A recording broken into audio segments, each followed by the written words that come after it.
Alors, il faut dire que le rapport ITIE porte sur l'ensemble de la chaîne des valeurs du secteur extractif.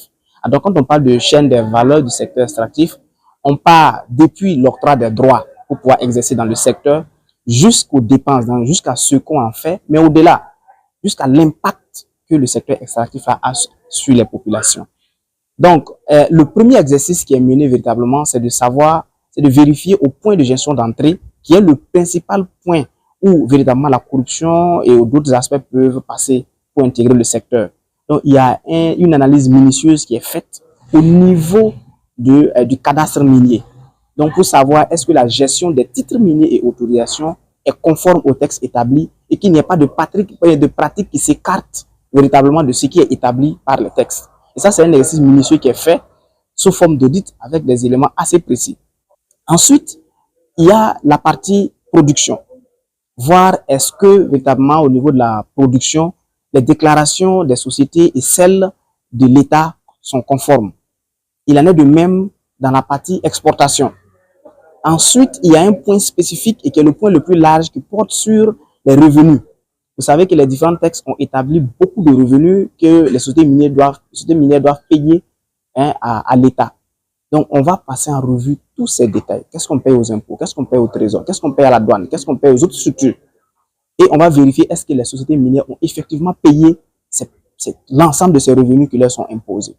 Ça, c'est un premier point. Le second point, c'est de maintenant faire un croisement avec les principales sociétés, donc les plus grandes, celles qui payent les plus gros montants. Il y aura un croisement qui est fait entre ce que la société dit avoir reçu et ce que les entités publiques disent également avoir reçu.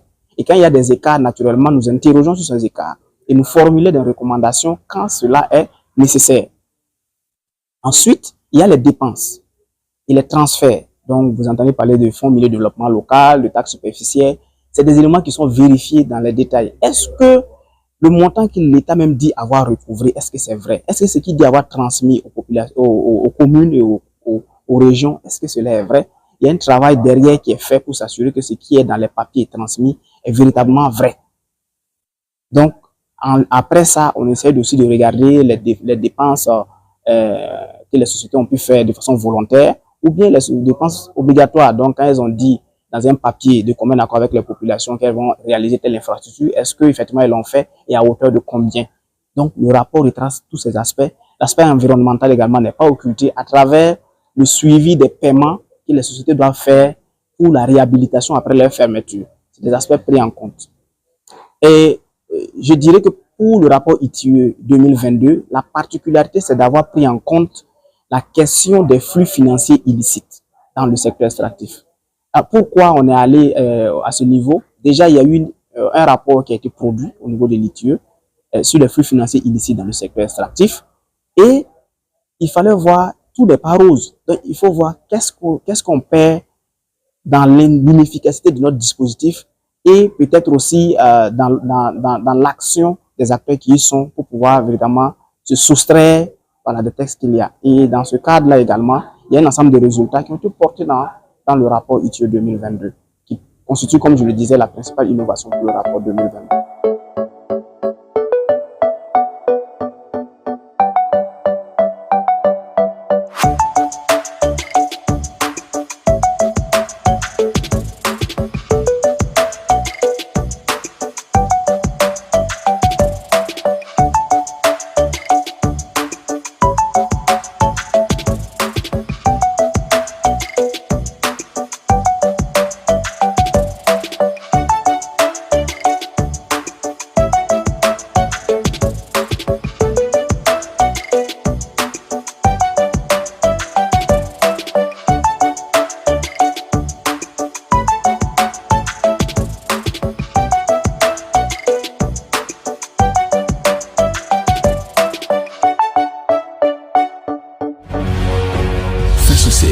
Une autre facette de l'information au Burkina Faso.